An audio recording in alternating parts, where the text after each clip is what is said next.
ไฟอย่างเนาะนี่ฮอดบังไฟล้านนี่ซ้ำนี่เนาะขึ้นไปน่าจะมีเสียงเนาะเลยเสียงโหวตไปนำเลยขึ้นแล้ว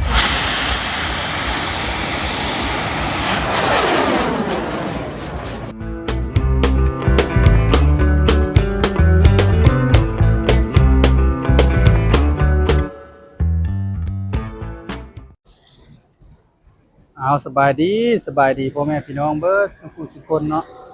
ยินดีต้อนรับเข้าสู่ช่องร้อนพริกเส้นเก้าเส้นเคยนะพี่น้องตอนนี้บอลร้อนก็อยู่ที่นครหลวงเวียงจันทน์เนาะพี่น้องเขตนี้ก็เป็นเขตเขาเอิ้นว่าวงเวียนดอนนูนเนาะทางหลังคลิปนี้กับบอลร้อนจะพาพ่อพี่น้องไปเลาะเบิ่งเลาะส้มบรรยากาศบุญบังไฟพี่น้องเลยพูดแหละไก่เติบประมาณ40-50 ลักเลยเนาะคำบอกว่าเองบอลเรายังบ่เคยไปจักเทื่อเดี๋ยวมื้อนี้จะพาไปเบิ่งแถวหน้าก็ยังเป็นเขตนครหลวงอยู่พี่น้องเอ้ยบ้านหยังก็บ่ชื่อชื่อบ้านพี่น้องเอ้ยตอนนี้ก็กำลังมาแวกกดเงินเนาะนี่อยู่ข้างๆนี่เนาะเอาไปเบิ่งนำกันพี่น้องตอนนี้เราก็เดินทางไปกับเสี่ยวโอเนาะโอเคไปบ้านนาคันทุ่งเนาะนาคาทุ่งโอเคไป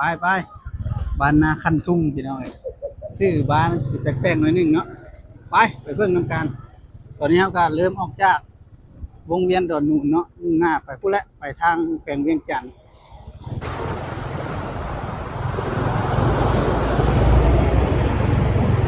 น้ำกำลังขึ้นพี่น้องนั่งมาให้ดูนะน้ำนะเป็นร้านอาหารเนาะนี่เป็นเงินพักอยู่ในน้ำเลยสุดยอดเลย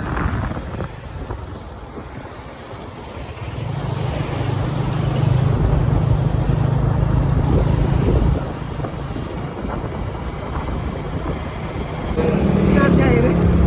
ได้ครับมีแรงต้องการเล่าหน่อย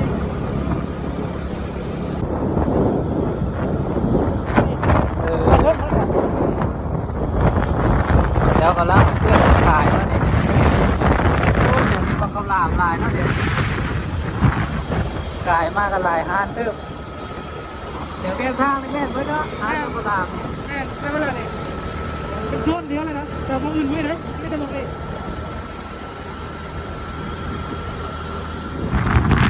เจ้าขายปลาข้าวหลามพี่น้องเอ้ยเบิ่งตามแผนทาง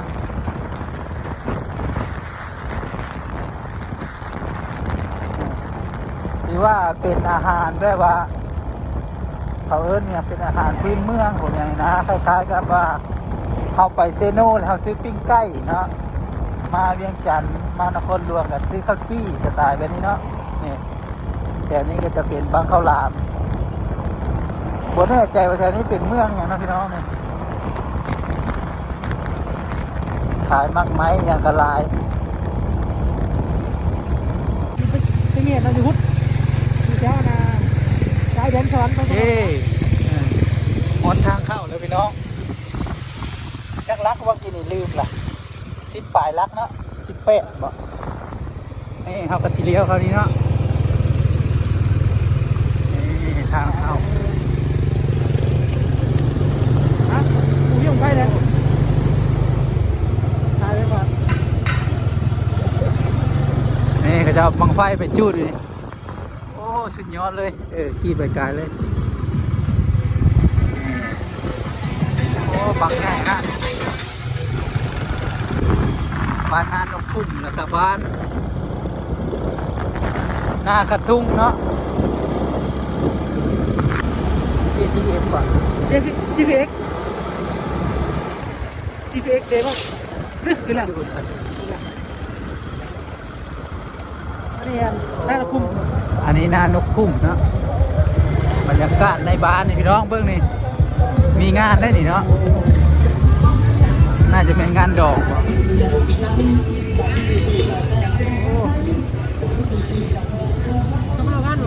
โอ้เขาเจ้าขายบังไฟ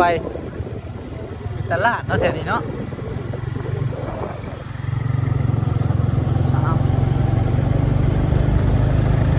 ไปต่อ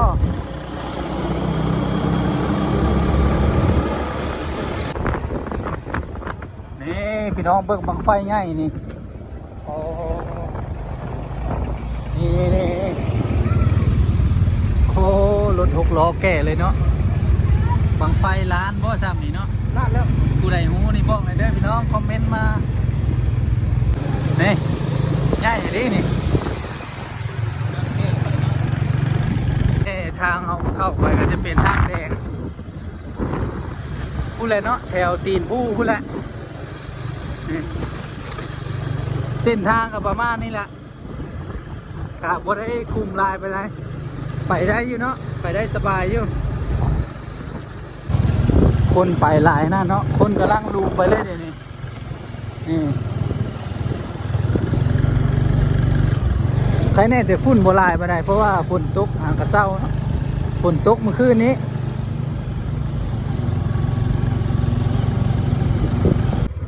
ฉันตื่นยังไปทั้งไงเลย ฮอนแล้วพี่น้องฮอนแล้วป้อมบ่เคยเห็น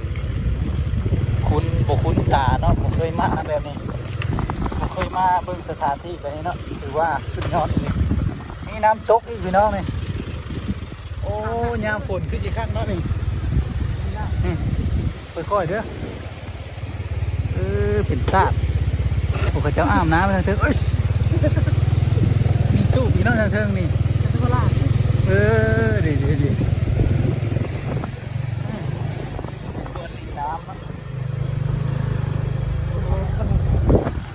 นี่ทานอาหารเส้นทางถือว่าประจนภัยน้อยนึงเนาะฮอดแถวนี้กะอาบขี้ตมนี่พอแห้งเลยเนาะตู้ทานอาหารเนาะนั่งชิวๆลิงน้ำก็ได้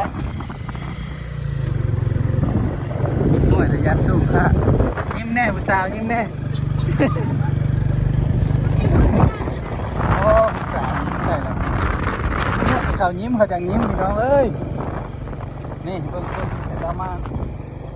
เป็นทางขึ้นภูเนาะภูดินเป็นด่านนี่เขาจะมาบุญเต็มรถเลย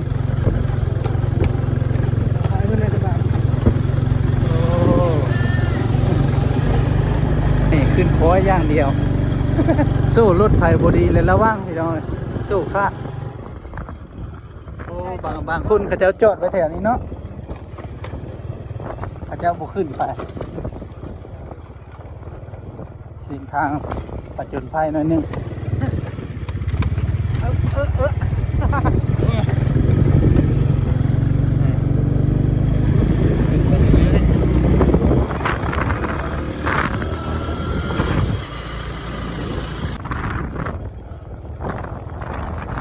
พี่น้องท่านั้นเป็นด่านกว้างขนาดนั้นนี่โอ้หินเป็นตาดใหญ่เบิ้ลเลยกว้างขนาดลุยขนาดรถกะทีมงานจุดบังไฟก็จะมาโน่นแล้วนี่โอ้ถือว่าพักมาก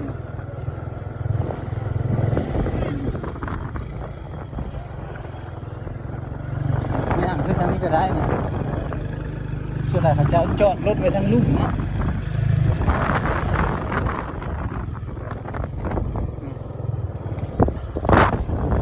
โอ้แนมเห็นทางลุ่มไปเลยไปขึ้นไปต่อไม่ใช่งอนอยู่ไปเรื่อยๆสีฮอดแล้วมันนี่ยุดสุดท้ายเนาะนี่ฮอดแล้วบัดเป็นวัดป่าอยู่ถึงปูเนาะโอ้ไซบดจูดปูเนาะ2 ห้างพี่น้องห้างใหญ่2 ห้างเนาะ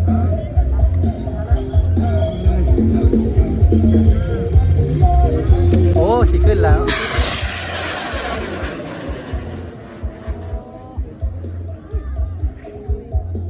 โค้งมาฮอดก็เห็นกับเจ้าจูดเลย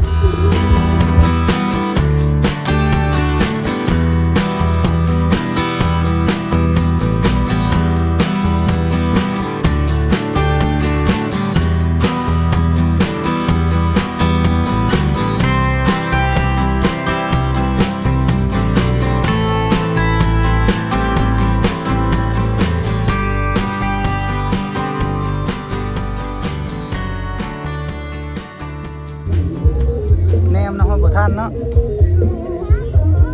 มืดครึ้มฝนมาแล้วบัดนี้เบิ่งบังไฟเนาะนี่เจ้ามารถวิโก้เนาะ2 บัง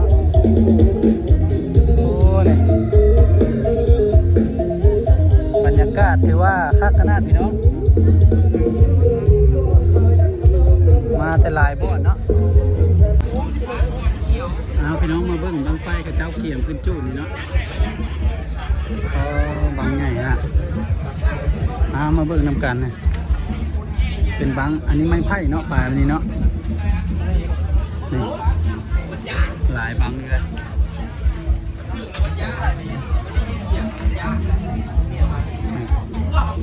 บังใหญ่นะบังเลย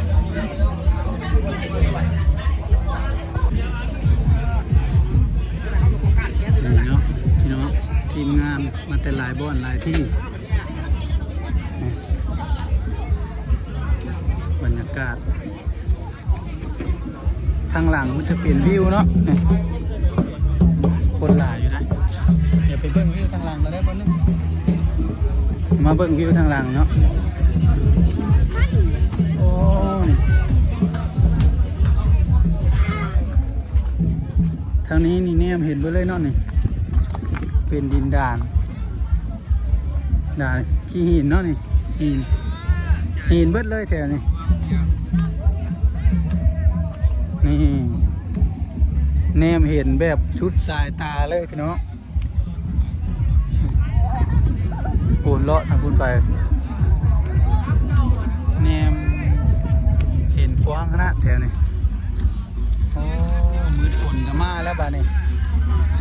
สังเกตว่าทางเทิงนะมีน้ำตกลงมาเนาะพี่น้องนี่เด้เห็นเนาะนี่พี่น้องดูบังไฟใหญ่นี่อันนี้เขาเล่นบังไฟอย่างเนาะนี่ฮอดบอกบังไฟลานนี่ซ้ำนี่เนาะอันนี้จะเป็นทางหน้าเวทีเนาะเวลาเชี่ยวจุดเก่าขึ้นไปเทิงนี้อันเทิงก็จะเป็นบ้านพักเนาะเป็นนั้นง่ายกว่าเทิงเนาะเป็นตาดสูงเลยมีน้ำตกอีกต่างนะอันนี้เป็นบังไฟโวดเป็นโวดเนาะเนี่ยขึ้นไปน่าจะมีเสียงเนาะเลยเสียงโวดไปนำเลย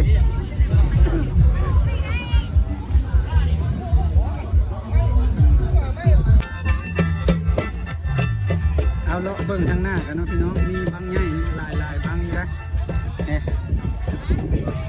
โอ้นี่เราไปหลังเต้นนี่เหรอเราไปแรงหัวง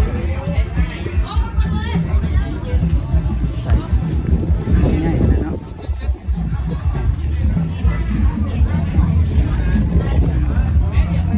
โอ้หลาย10 บังพี่น้องจุดเบิดอยู่บ่มื้อนี้อันนี้เป็นบรรยากาศด้านเทิงแนมลงไปก็เห็นเต็นท์เนาะนี่งานขายเครื่องเขาเจ้าจะอยู่ทางลุ่มนี้อยู่โซนทางลุ่มบ่อนซอดก็อยู่ไกลได้ไหมพูดนึ่งสายไฟมาพี่เนาะนี่ฮานก็เป็นเสาไฟเลยเขาเจ้าเสาไฟมาเฮ็ดเลยถือว่านาแน่นเนาะคุ้มหลายปีเอามาเบิ่งทางเทิงกันพี่น้องนี่ขึ้นมาเบิ่งทางเทิงเนาะว่าจะเป็นไปได้เป็นขั้นไดขึ้นเนาะนี่ก็บันไดเล็กอลูมิเนียม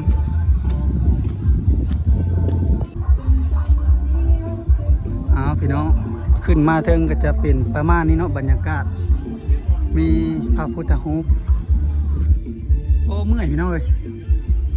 นี่เป็นรูปปั้นพระพุทธรูปเนาะพระธุดงค์แล้วก็มีเป็นศาลาใหญ่อยู่บ่อนนั้นจะกระเจ้าจะสร้างพระอีกองค์นึงเนาะอยู่นะก็มีรูปช้างนั่นรูปปั้นช้าง2 ตัวโอ้ขึ้นมานี่บรรยากาศคักพี่น้องเลยนี่เบิ่งนี่นี่แนมเห็นไปเลยขึ้นมาเทิงนี่กระเจ้ากำลังจูดบังไฟอยู่นั่นเนาะกำลังแปลง อันนี้มาทางลุ่มนี่โอ้วิวเห็นคักขนาดวิวงามหลาย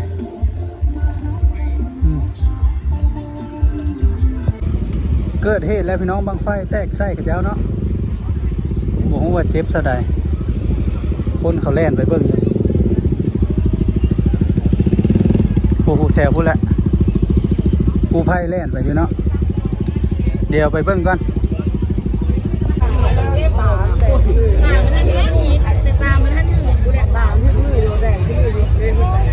ใช่ตึกเล็กน้อยบังไฟแตกตึกอีกน้อยนะพี่น้องโอ้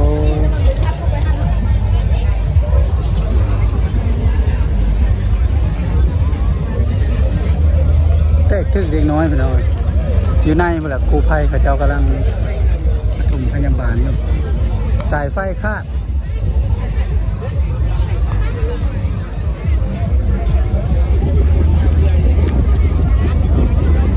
บ่อนนั้นเนาะสายไฟขาดระเบิดเลยบ่อนนะ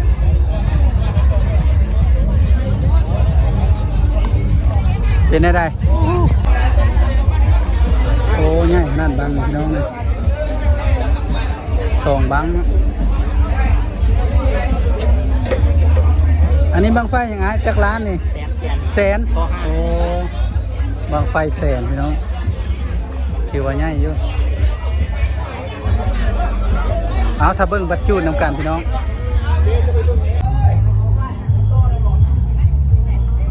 เกี่ยมเบิ้งพี่น้องบางนี้สิขึ้นสูงซ้ำใด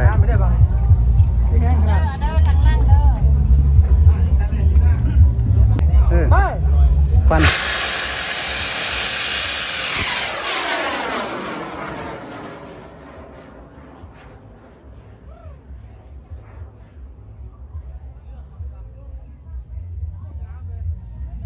ลิกเมกแล้ว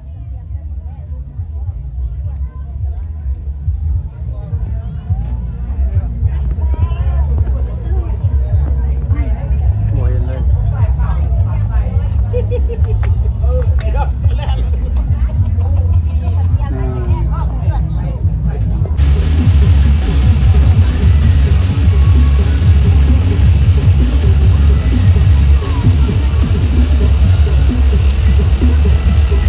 ถือว่าใหญ่ในบางนี่พี่น้องเลย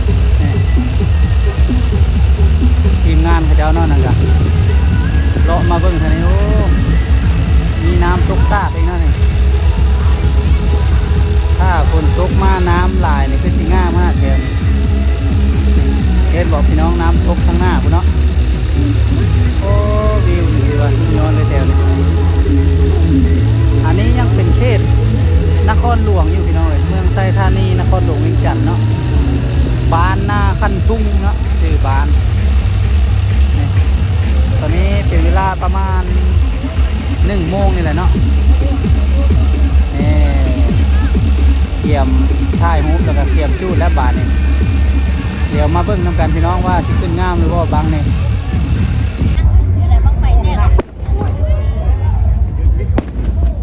เตรียมบางในบางใหญ่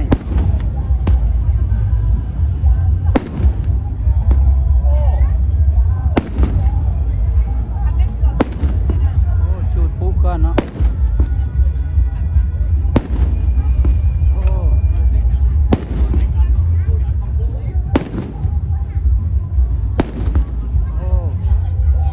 แดดมาแล้วตอนนี้แดดมาแล้ว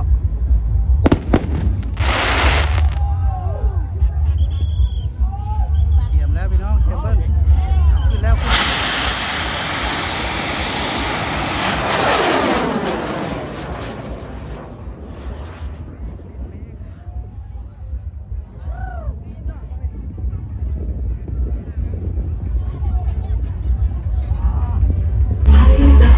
ทางนี้แก๊งบังไฟแสนเจ้าบังไฟใหญ่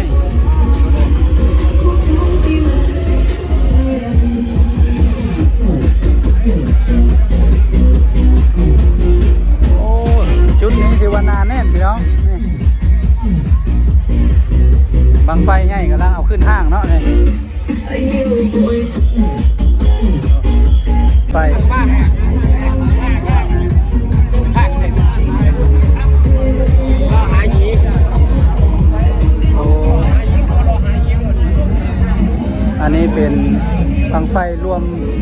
วัดเนาะน่าจะเป็นของวัดร่วมมือกับชาวบ้าน ไว้น้ำต้นนี่นะต้นที่น้ำตำนี่นะ ผู้น้อยทำบุญกำลังเอาขึ้น เ